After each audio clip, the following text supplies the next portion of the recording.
Mount Redtooth. Its top littered with man-made eyes that stare into the endless depths of space. Tonight, the champion of light will depend on them to pick out a message from the ether.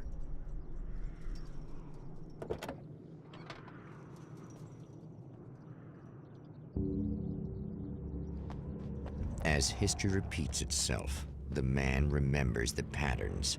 He knows that he needs the missing part for the telescope.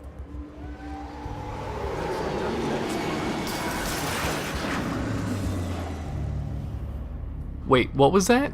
I couldn't hear you over the screaming darkness. But anyway, welcome back to Destiny expert Alan Wake. Makes me wonder if Alan did play Destiny, what class he would go with. I guess he'd go with the Hunter, just so he could have a golden gun, because that seems pretty appropriate.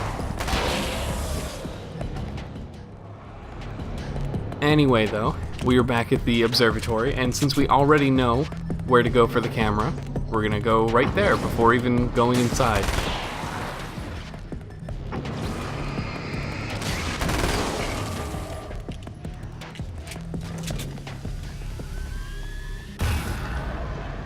And it looks like the grenade guys are back. And he is hiding somewhere off screen.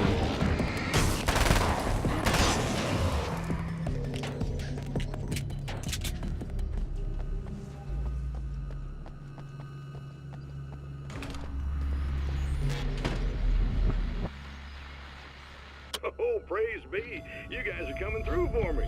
A pretty little light just started blinking on my board here, and that means there's a caller out there. You know, when the hours stretch into eternity like this, when it feels like I'm stuck in a rut and just reliving the same endless night over and over again, I feel genuinely touched by someone actually reaching out to me, breaking the monotony.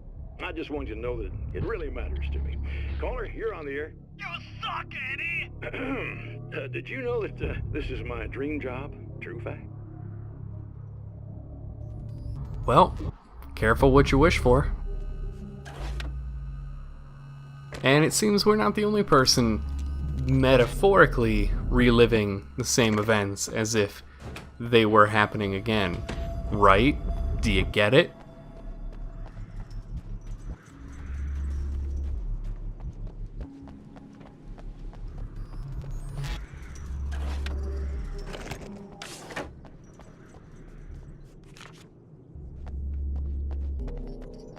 I do appreciate that even as you come back to these areas for a second time, they're small enough that going to get the out-of-the-way manuscript pages really isn't that big of a deal, since we don't have to visit the entire area like we did the first time.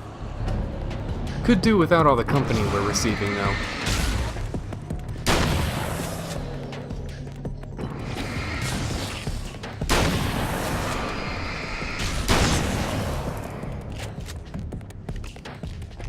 I guess that's why they make the restock points so frequent, because you're going to want to visit them quite a bit.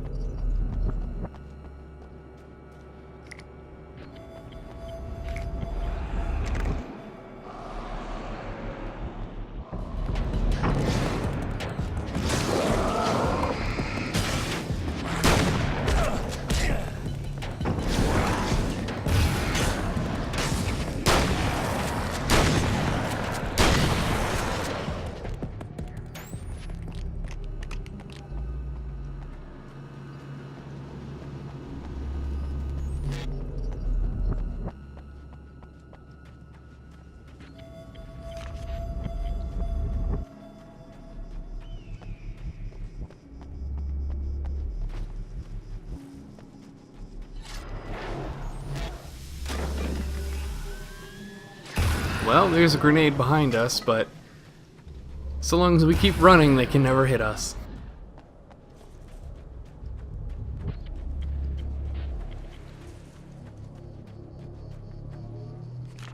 So we've got 30 manuscript pages, and this requires 40, so I think you can maybe infer what that means about how many times we'll visit this place.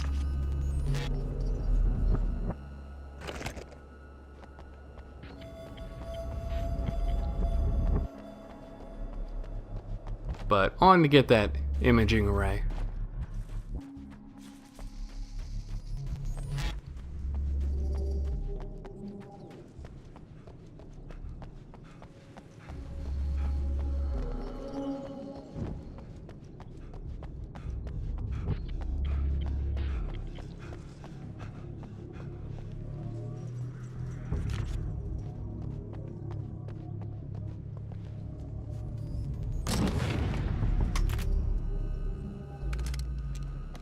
So we're going to switch out for the hunting rifle, which is pretty powerful, but it can't hit more than one enemy in a group, so that's really the only drawback.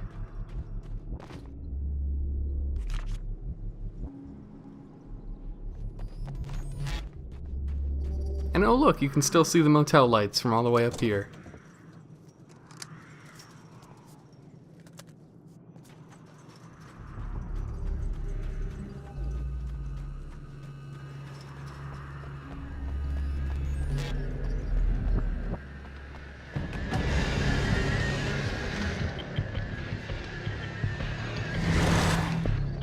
Of course, it would be too good to be true to be able to walk this camera right back up to the observatory. Unfortunately, we get a rude welcoming from the worst enemy type.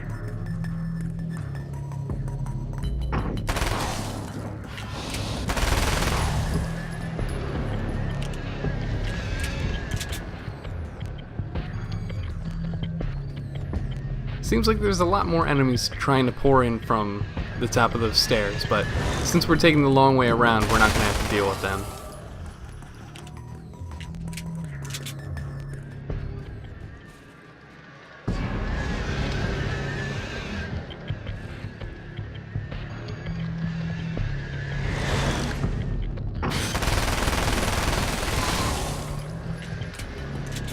Seems the magazine size is just small enough to let us not kill both enemies.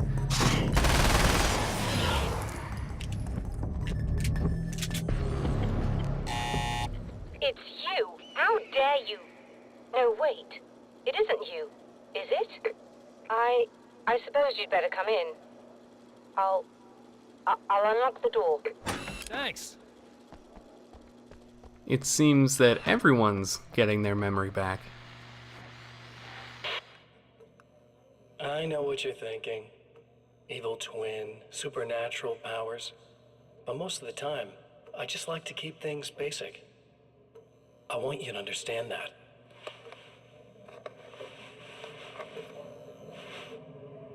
Like this.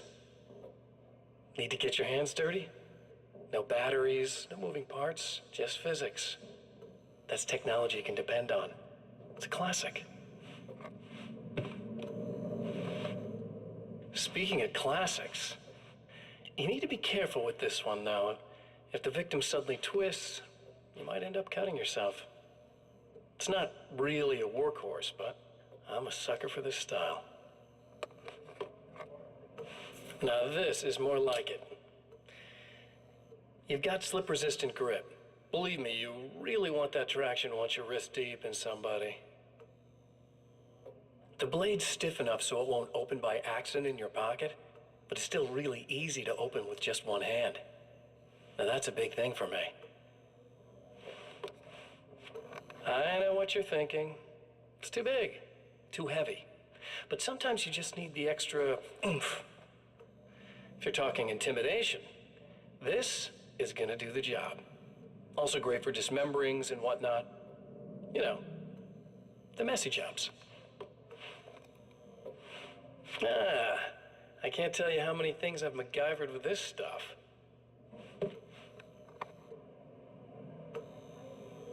Okay, now, guns.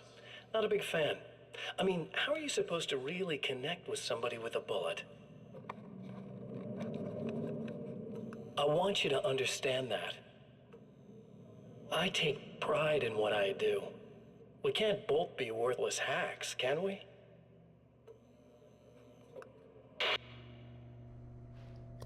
Yeah, so I'm pretty sure we've all seen those serial killer Facebook videos. Pretty reminiscent of those. You'll have to forgive me, but this feels very have the replacement part for your telescope, Doctor. All right. Let's get it installed. She seems to be going with the flow a lot for someone who feels very conflicted about the whole situation.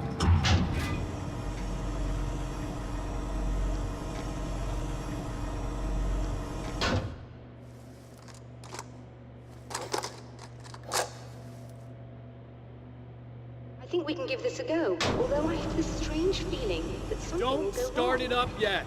There's a problem with the coolant system. Yes, that's right. I remember. All right, let me think. If they're sabotaging it, they'll be at the primary coolant pipe outside. If you can secure it, we should be ready to pick up the signal. That is why you're here, isn't it? Yes, it is. I'll take care of it. Before you go, if you have the time, I'd appreciate if you came up here and explained a few things.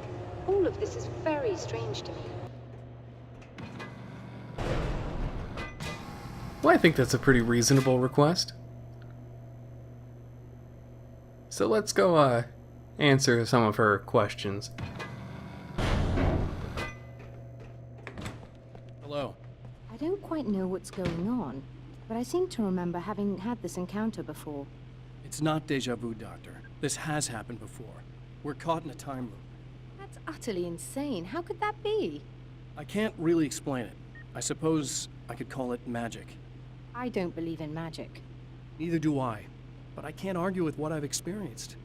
Listen, what matters now is the signal. The last time we only caught a part of it. I need the rest of it. Whether you believe me or not, you want to look into this as much as I do, right? Yes. All right. I realize that you have trouble believing this. That's an understatement. I can't deny that what you say resonates with me on some level I don't pretend to understand. But for all I know, I'm simply delusional. But it's not just you. I've experienced the same thing as you. Doesn't that prove something, at least? Maybe. On the other hand, given your appearance, and the fact that you're trying to convince me that I'm not insane, perhaps you're merely a hallucination that accompanies my delusions. You're not having a psychotic episode, Doctor. For what it's worth, I'm a skeptic by nature. I completely understand your reluctance to believe me. There are people caught so deep in their psychosis that they retroactively manufacture memories and beliefs that conform to the situation at hand. Sure, but you have to stop second-guessing yourself at some point, if you want to get something done. So, in other words, bunch of crazy shit's going on, no real explanation. Kinda just have to deal with it for now.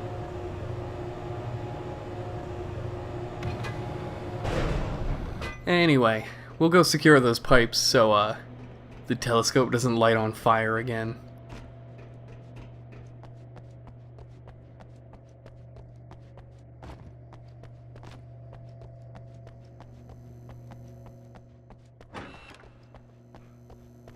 Now, I'm fairly certain that when I ran the entire way around the observatory in the beginning of this episode, that we got all of the manuscript pages, so we can go straight to the pipes. No more messing around.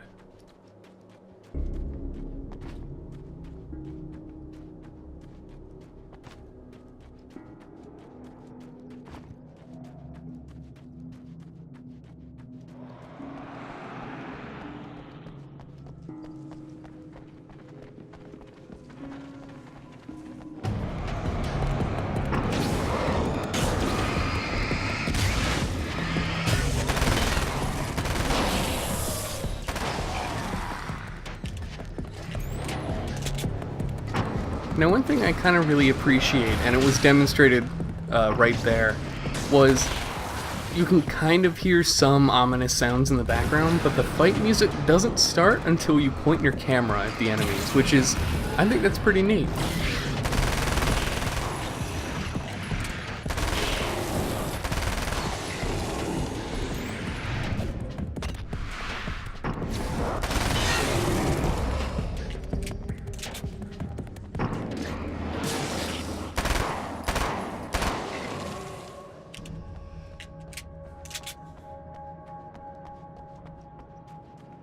These beings hate the light, am I correct? You should be able to turn on the lights and secure the area that way. can you hear me? I think we're good to go. All right. I'll start looking for the signal. Please, head back.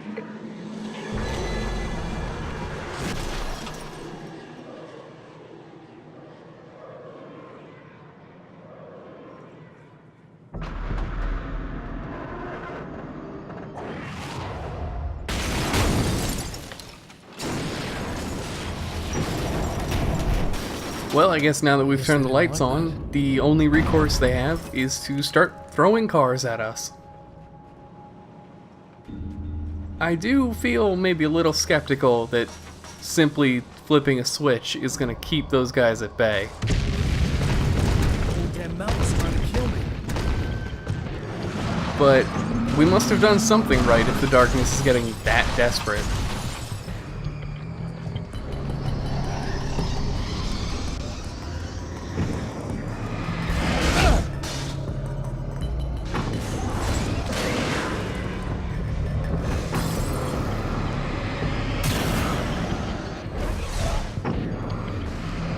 Thankfully, it's a little hard for those objects to make it up this small hill, so if you just want to book it straight up, you can.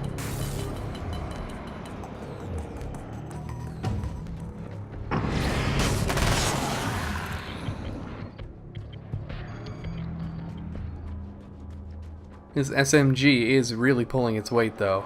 I appreciate that.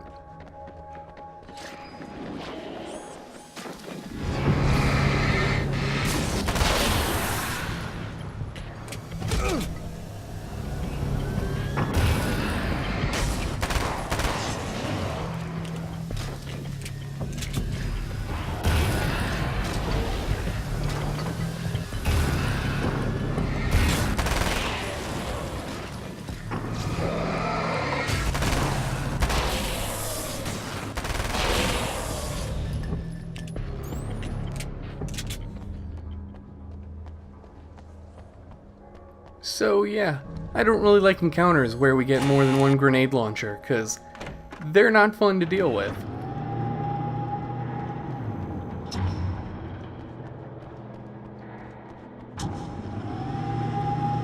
It's working. Please, come up here.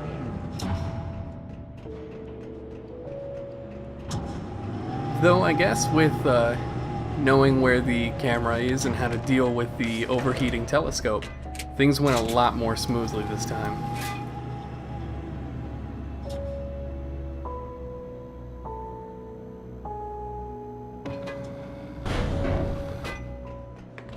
You find the signal? Yes, I don't think it's quite the same thing we had, the last time. Still, we're definitely picking it up. Are we getting the complete signal now? I'm afraid not.